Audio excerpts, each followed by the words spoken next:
আরে মনে হয় কেউ চলে এসেছে, তাড়াতাড়ি লাশটি লুকিয়ে ফেলতে হবে।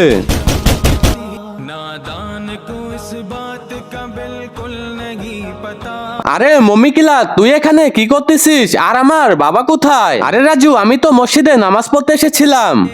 মমিকিলার, কাল থেকে আমি আমার বাবাকে খুঁজে পাচ্ছি না, তুই তো তাকে আবার মেরে ফেলছিস নাকি? না না, আমি কাউকে মারিনি, আমি তো গতকাল থেকে টয়লেটে ছিলাম। তাহলে আমার বাবা কোথায় চলে গেল? দাঁড়াও, আমি রেডি হয়ে আসি, দুজন মিলে একসাথে খুঁজবো। আচ্ছা ঠিক আছে, ততক্ষণ আমি বাথরুম থেকে প্রসাব করে আসি। না না, টয়লেটে যেও না, টয়লেটে পানি নেই। টয়লেটে যদি পানি না থাকে তাহলে ও টয়লেটে কি করতেছিল, যাই একটু চেক করে দেখি।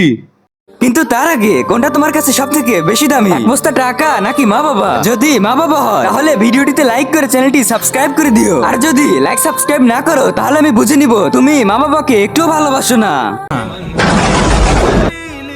মামিকিলা, তুই আমার বাবাকে কেন মেরেছিস বল?